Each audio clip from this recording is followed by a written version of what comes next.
Hello, everybody, and please, thank you so much for having me here tonight.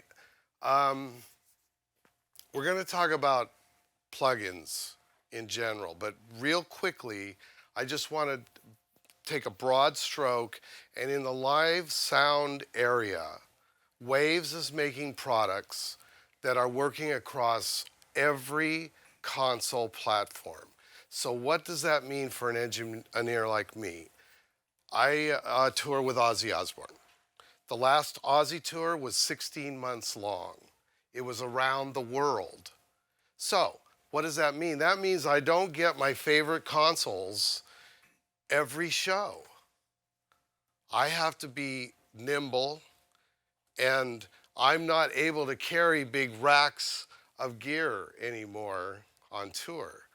So how do I do that? Well, Waves offers me a tool that's called SoundGrid. So for me, I have a virtual insert rack that allows me to go from country to country, gig to gig, but I get to use all my special tools.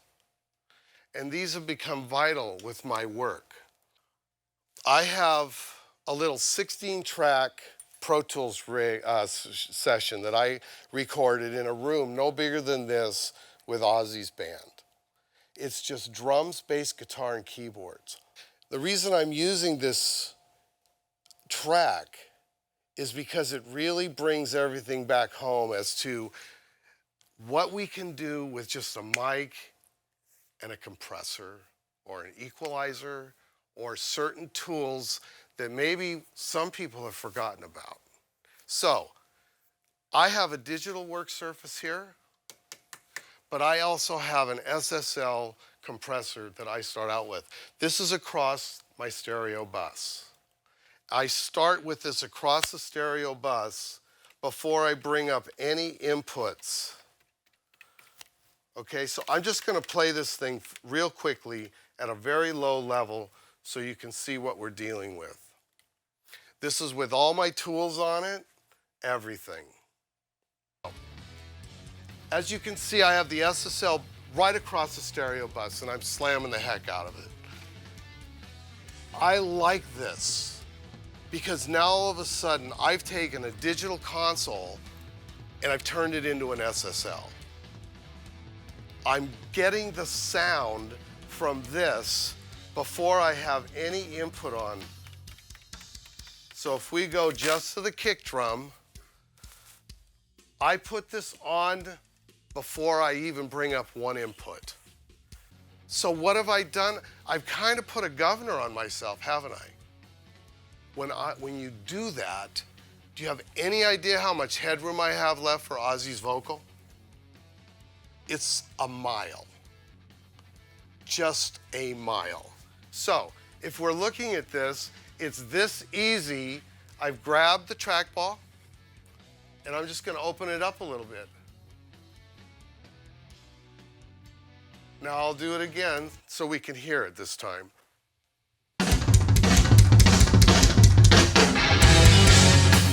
I can turn it down. I can turn it up.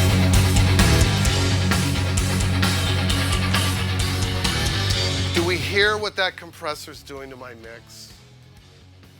It takes it and it goes like this. Okay? Here's my kick drum. Now here's another thing you need to know about. I'm going to go through each channel. What do we see? We see no EQ, no compression, and no gating. On the snare drum, same thing. It's completely flat. There's no EQ, there's no compression. And that's not a pleasing snare drum. This is a regular snare drum with a 57. There's another thing you should know about. I'm a live sound engineer. I can't afford to have $2,000 microphones on tour. The guy I work with, he's throwing buckets of water on stage. Can we have water around some of these gears? No.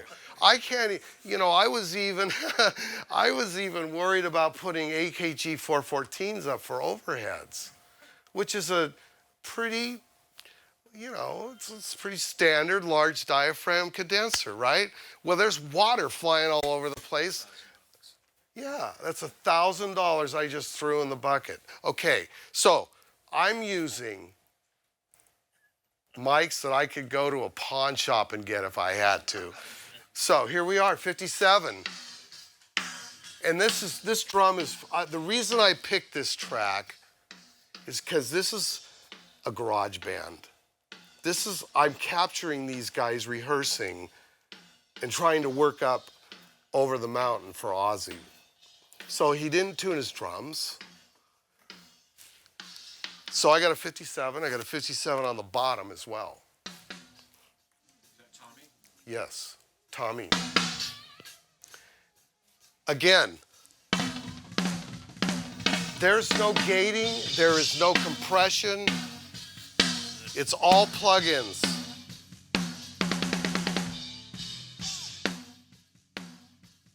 I put a little EQ on the hi-hat because I didn't want to burn up a plugin just for the hi-hat, okay?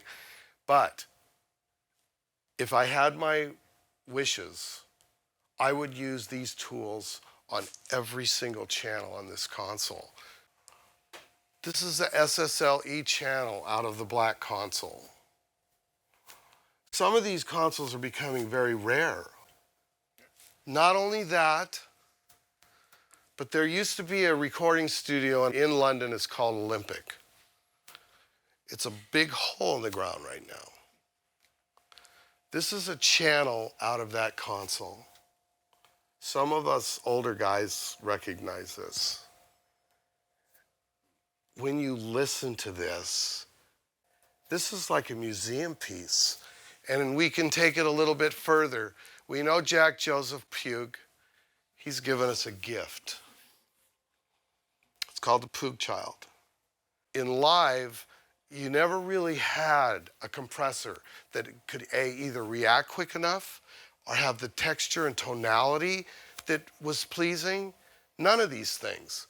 When you put this across your overheads, you're going to go, where have I been all these years? It is unbelievable. So let's get back to my drums. You got the message. Of course, there's the hi-hat with EQ on it, but you've got the message that I'm only using the console as a fader bay. That's all I'm using it for. I'm using this digital console what it was meant to be used for in some ways, and that is to manage my show, because it's digital now. I can push a button and I can drill on the verse, on the chorus, on the bridge. I can make things happen during my mix like never before, and that's what these things are for. And don't get me wrong, the EQ here and the EQ over there are amazing. But this is 96 of the same equalizer. I don't want my best band and all those drums to sound 96 channels of the same. Why would I want to do that? I want to build character, and I want to build depth, and I want to build emotion. Okay, so D112, he had a lot of padding inside this drum. These speakers make it a lot more pleasing than it does sound like. But remember, if we go to the input, it's flat. We can hear a lot of snare drum in there. I can hear the bass guitar in there. So the first thing I want to do is I want to model it just a little bit. So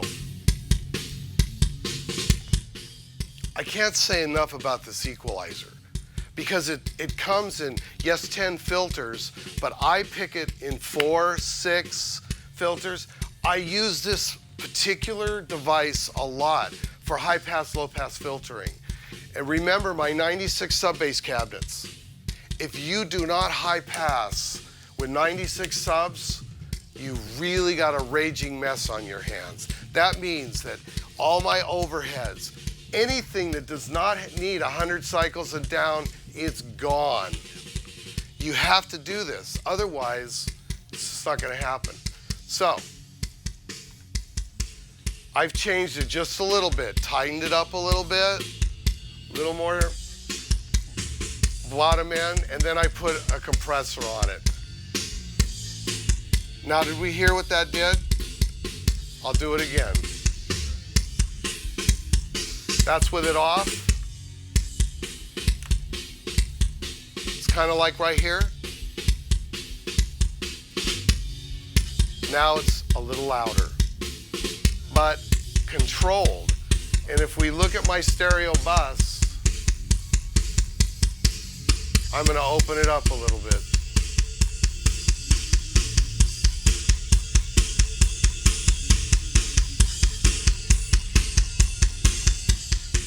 I don't even have a half a dB of gain reduction on that kick drum.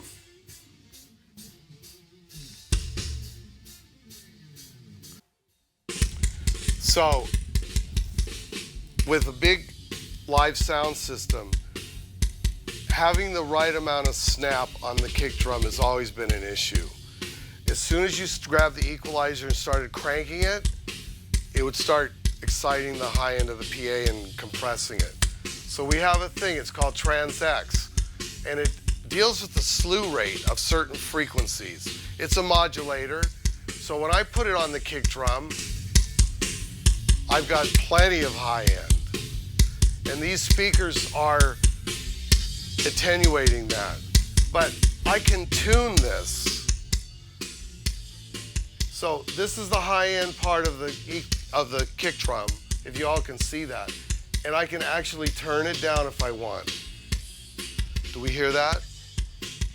So imagine I just made a little trackball mouse move. I can do that during the show. If I'm having issues with my drums or I'm having issues with certain inputs, just with a very quick little move, I still have my finger on Ozzy's fader or whoever I'm mixing, and I've attenuated the kick drum.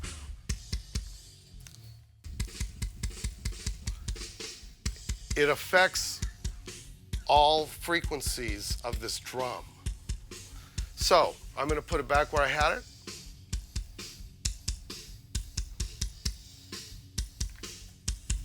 And that's a good starting point for me, and I'm going to go on to the snare drum.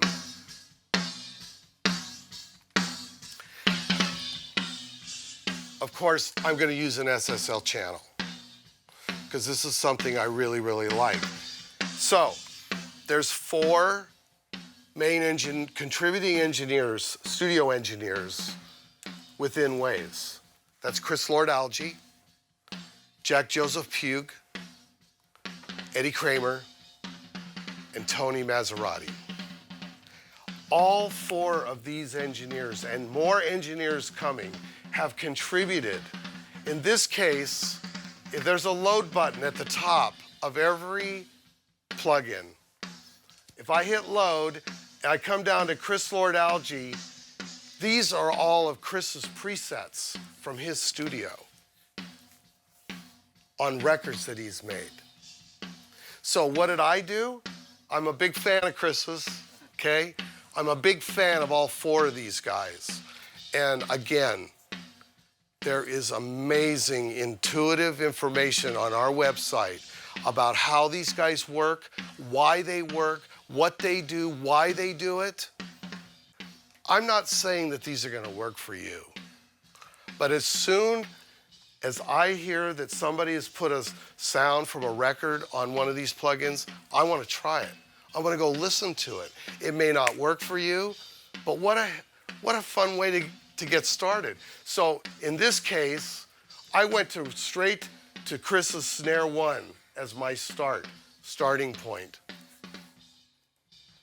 So I downloaded Snare 1, and then I started hacking away to get rid of, and we can all hear that ring. like about right here.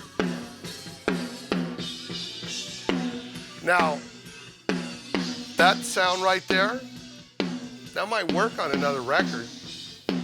That might work on a rap record. But it's not going to work for me on this. Now you can see I got a couple of things going here. I have gating and compression because that's what's on this particular console strip. So let's just recap. I'm still using an Avid console, or I would be using a Digico console or a Yamaha console.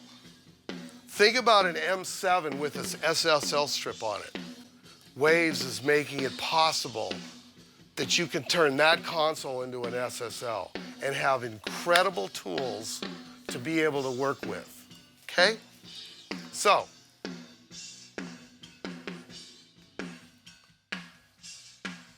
one other thing. Wait, can you just hit the bypass button so we can hear what you did? Sure. That's what this thing sounds like with nothing on it. It's horrible. That's the mic all by itself. That's the top mic. Right? Top 57, SM57. So his question was, can you just take all of the crap off the mic and see what the real channel sounds like? And this is what it sounds like. Of course, they're stopping playing now, but here they come again. Okay, we're going to start with my SSL channel, and I'm going to engage it, and okay, let's look at what I'm doing. First of all, I took Chris Lord-Alge's preset, snare preset, from the drop-down menu. You simply page down to Chris, you go up to snare 1, snare 2. Here's the other thing about this. I've taken string settings and put them on snare drums. Why not? Who's going to tell me I can't do that? Nobody. And that's the other amazing thing about this.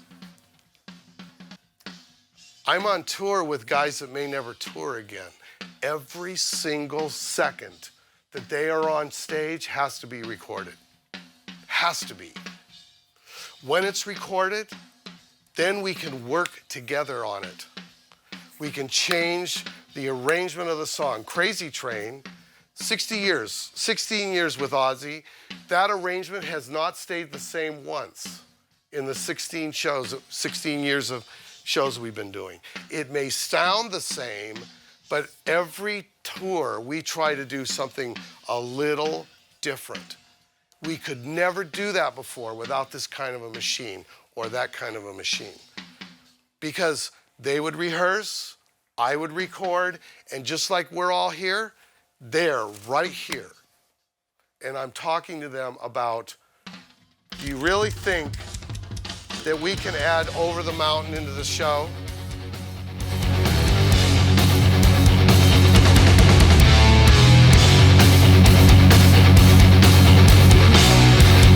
I think so. I think they're playing it better than it was ever recorded. So, it doesn't just come like that overnight. It takes work to work on it. So, I know I got off the snare drum. Here we go, back to the snare drum. Chris's snare drum already came with the compression and gate program built into it. It comes with the SSL channel. I didn't have to do a lot of heavy lifting. He already did it for me. I went straight. He had the compression ratio at 6:1. I wanted to go to 2:1 because I want to build that mountain of sound. So I like to start on the low end of compression, have EQ, compression, low compression, and then maybe drive that thing straight into a limiter. So that, remember, I got 96 sub bass. I want that thing to hit the stereo bus and that PA like a freight train. And there's ways you do that, not with sheer level. It won't happen with you just trying to drive that stereo bus. So, this is classic. I've got high pass, low pass filtering. The first thing I did was go to 50 cycles and took the very bottom end of that snare drum. Remember, this is a 57 that's right in front of the drummer. But what does he have behind him? He's got 4 18s, not just 2. He has 4 18s. This is something that studio engineers don't have to deal with. That 50 cycles is running right down my snare mic. And I can't have that. What do? I take the bottom end right off, and I've done it twice. I got in at 450 cycles, which is higher, because I wanted to get rid of that. When I hear something bad, I boost, I grab the equalizer,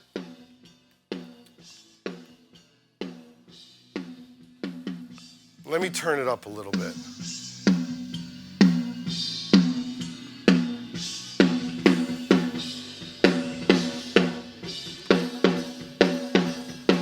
We can hear where it's getting really pingy. When I find it, magic. So from here, I've done some other things. It's stopped top snare mic.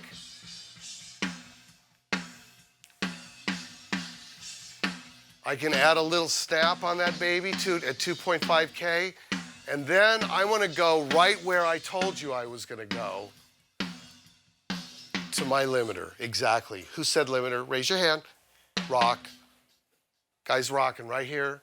This is out of Chris Lord-Alge's studio. So what has Chris done? Again, he's given us rows. This is the Bluey list, and it goes like this. He's got snare, rock snare, room. So you want to listen to a couple of them, just for the heck of it? Here's one that'll really kill you. This is a snare top, and I'm going to put max vocal on it, all right? Here it comes. One click. Didn't change all that much, did it? You know why? Because I have it disengaged. One more time.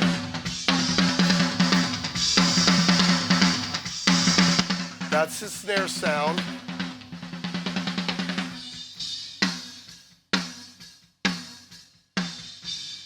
Max vocal. If that isn't a clear way to show you what compression and limiting does, I don't know what is. It's a lost art as far as I'm concerned. Most people would try to get that sound with EQ and a reverb. He's getting that sound with one compressor. I go back to Chris's snare, and by the way, he's got 2 versions of this thing, and this is called Blackie. Because Chris is a holder and a keeper of vintage gear. It's what makes his mixes sound the way they sound. We hear what these tools are doing. Do we hear them? So I kind of like that, actually. I can live with that. That's not far from where I was before, which is my rock snare. Do we hear how that thing's just really... I'm going to take it off, and then I'm going to bring the level up, and then I'm going to engage the limiter. That's no limiter.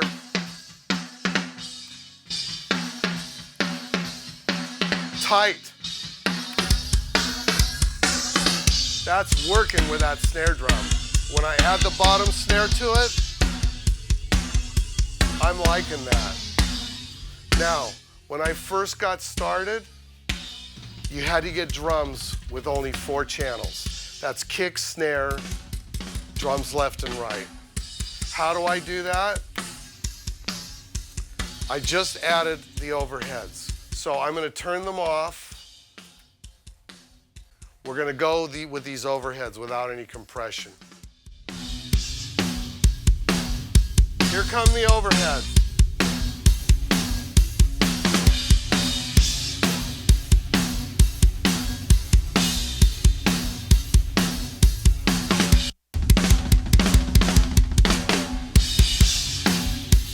One more time, I have no toms up.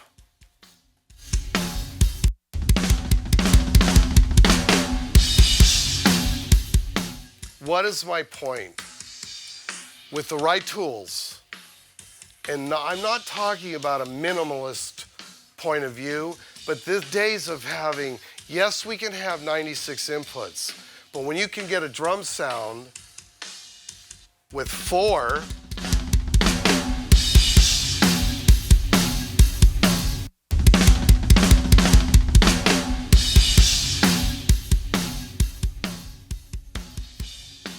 can we hear that compression, that limiting on that snare top now? It's biting us now. It's going like this. It's going like this. Right? All right. Remember my little top end kick drum thing?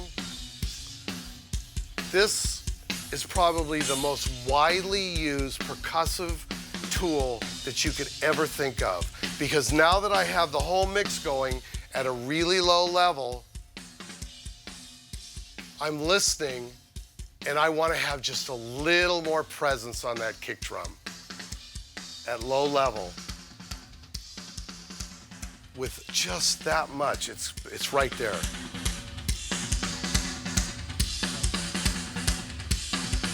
That's no top end.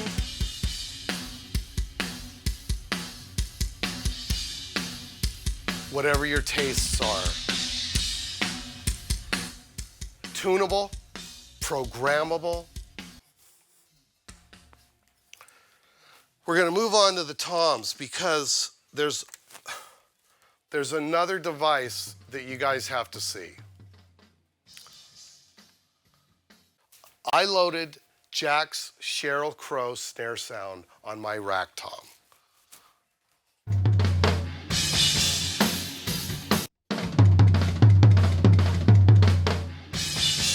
Let's hear it without it.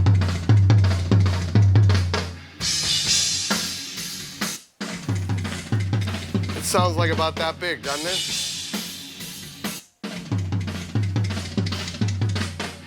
That's without it. That's with it. Now you might say subtle in nature, but if I was to really drive that tom-tom,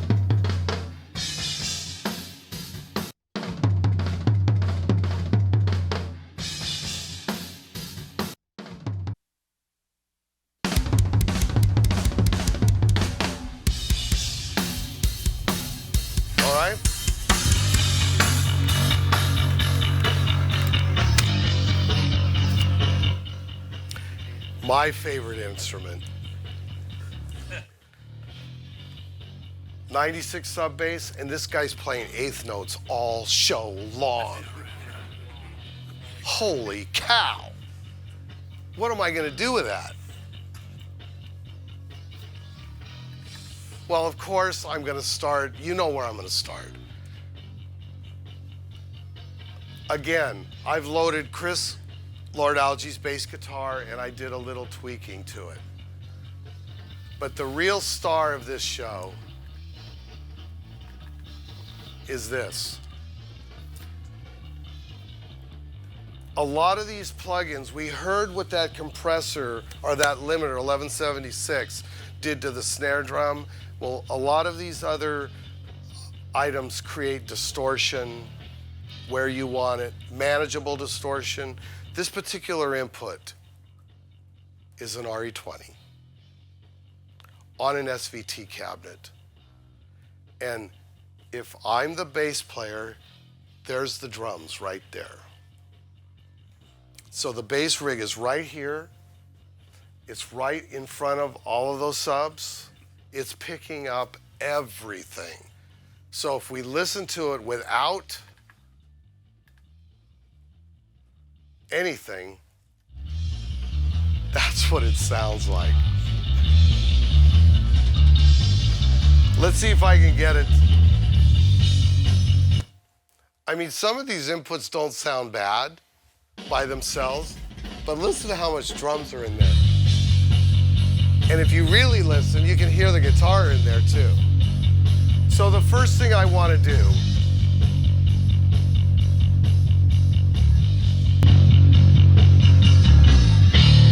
is bring presence to the input. I want to take what that channel is doing and just bring it right there without touching the fader, without creating level to my stereo bus. And once I get it there,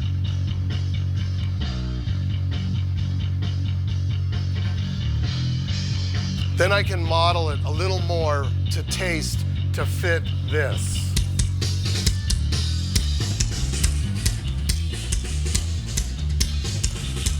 Remember, this guy's playing eighth notes. And the first thing eighth notes kill is the kick drum. We don't have a sub bass here, but this kick drum has got some you-know-what. I want a little distortion. Did you hear that? And the reason for that is this is one input. I'm trying to create space, character, and depth with one channel that fits with these drums.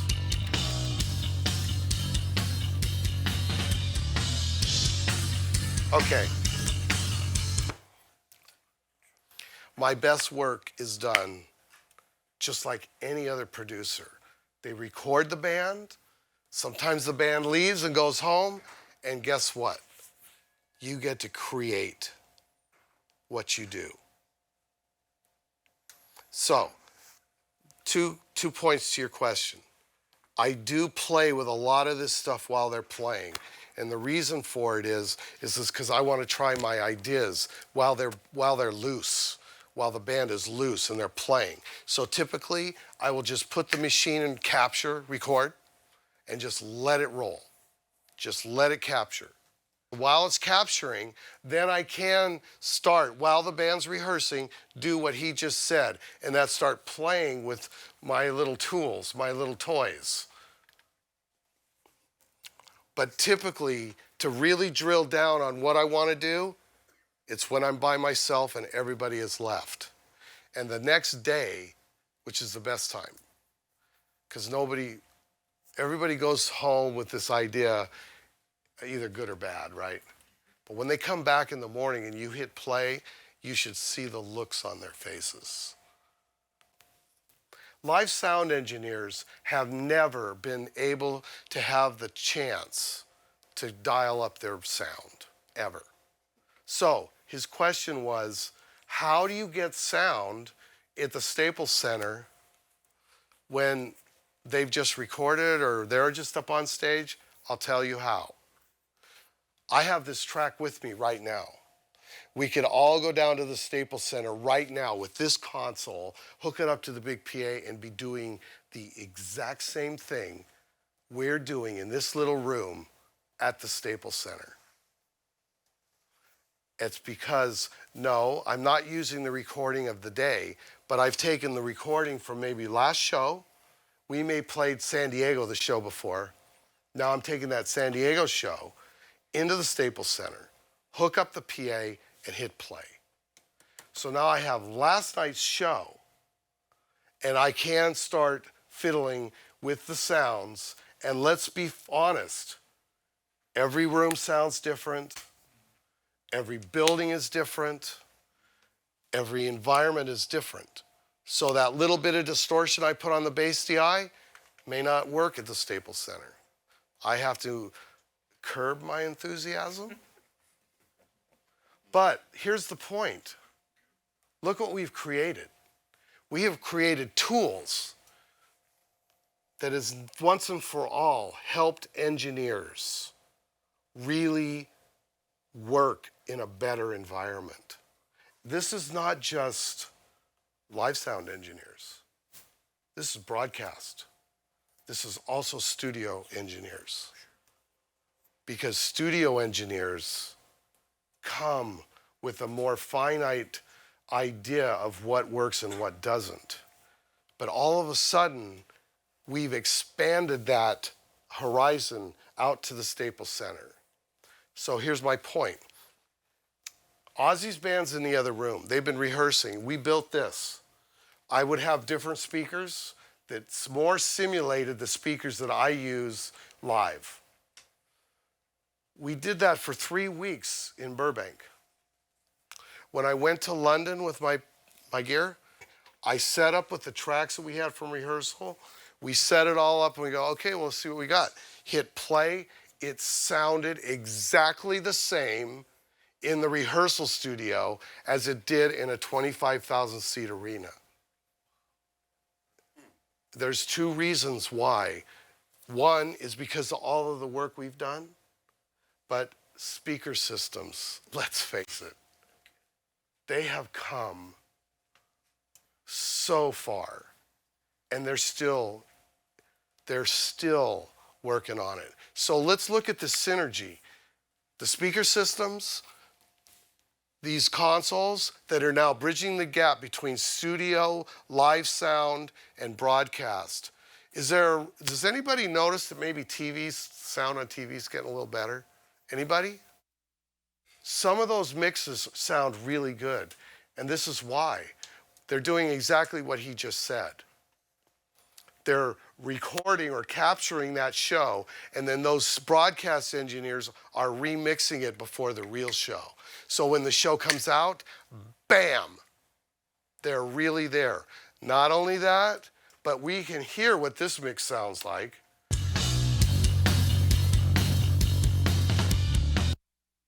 When I do a show with Ozzy, I send that mix straight to the television. So when they come to my show, they're getting that. And guess what he sounds like on TV? Like $1 million.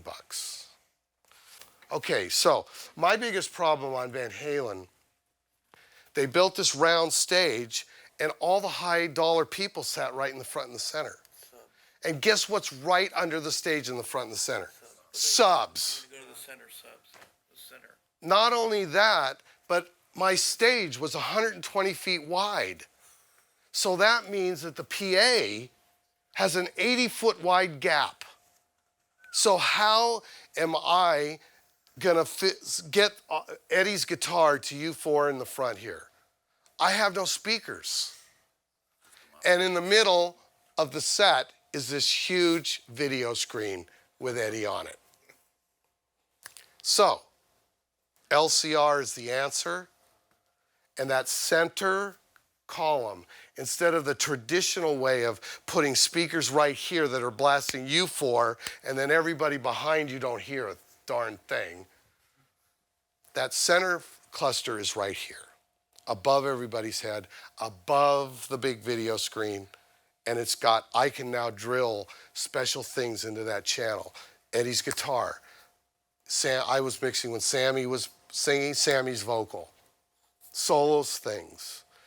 And then a very low level mono mix so that everybody in this area is getting what they paid to get. Not their shorts blown off with sub bass. Okay. We're gonna go to the guitar. This is a Marshall cabinet with 157. I worked with Rage Against the Machine. And Tom Morello, he only plays through one cabinet. And if I lost that guitar channel, I was dead. So what was I gonna do? So I took 2 mics, and I put one on the top row of the 4x12. I put a mic on each top speakers, thinking that, well, if this one blows, that one will still be working, right? But what I stumbled upon was a great way, instead of using cloning, and we know what cloning is, but cloning creates a delay that I could not live with. That's multing a channel. Now I have 2 channels. and I'm able to manipulate them in a different way. So that's what I do here. We're going to listen to the first channel in the guitar with a 57. Now, I'm starting with a little different device. The guitar itself, other than all the room that's in it, it's not bad. That's nothing on it.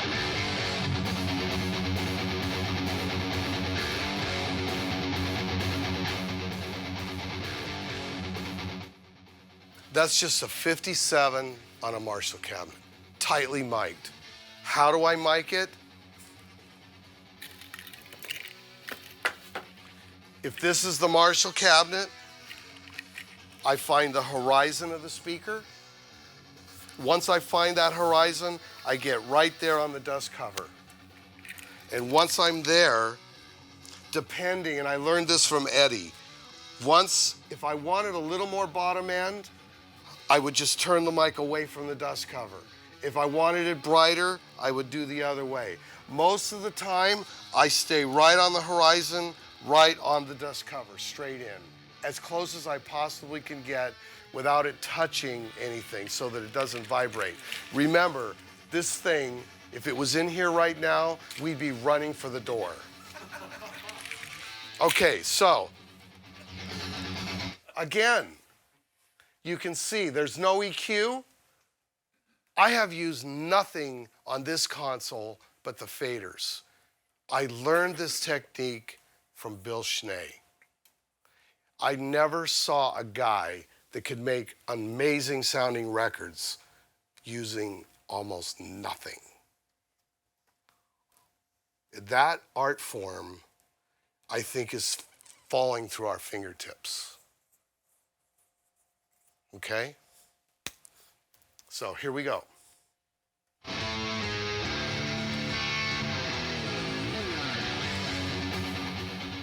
Remember, I have a big PA system and I want to be able to have this thing sound like this at the Staples Center in the very back with 25,000 people in there. So his point earlier about delay, reverb, reflection, all of that I have to get rid of. And the first thing I don't like about this sound is the top end, because I want to be able to drive that thing. When he goes to a solo, we're almost getting to it, I don't want it to rip you guys' heads off. And I want to be able to drive the verse and chorus with this thing. So the first thing I do you hear how I dulled it up like that? I'm going to do that one more time. That's without the equalizer.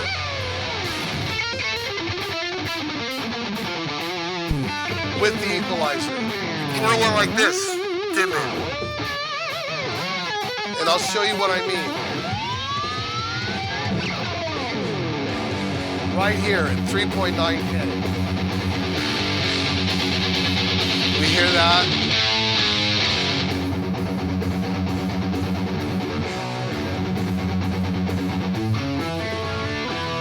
Also, because it's an SM57, all Shure products have a little false 10K going on. Is I want to get in here at 10K, and this is what 10K sounds like. Classic fuzz guitar. Did we ever hear that sound on a Led Zeppelin record? No, we didn't. So the first thing I wanted to do was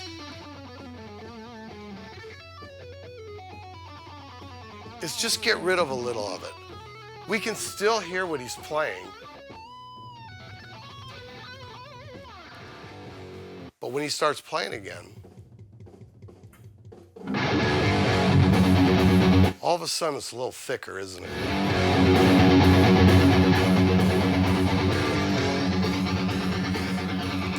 So, from that thickness, you know where I'm headed, compression.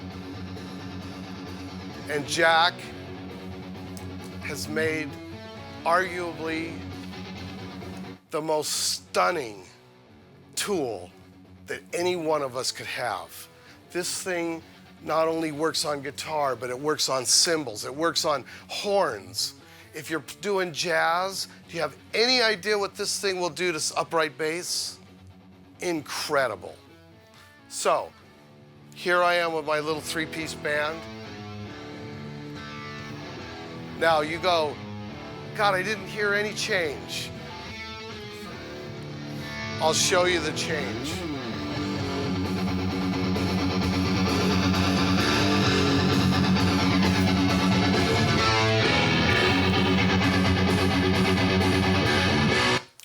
All guitar players, when they go to the E string, you never hear it. So this guy's playing eighth notes along with my friend, the bass player. But watch what happens when he goes down. Without compression, those low notes are right here, along with his eighth note.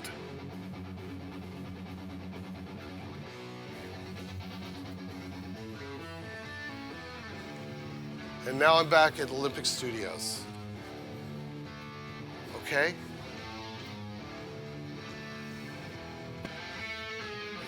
We could hear what that did, right? I'm gonna go back to it one more time.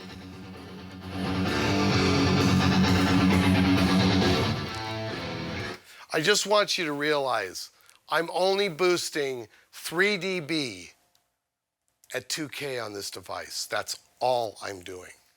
And it's making this much difference. Without it,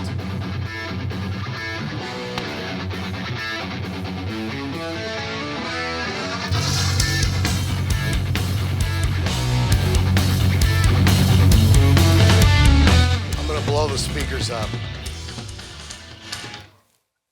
I think you guys get the idea, right?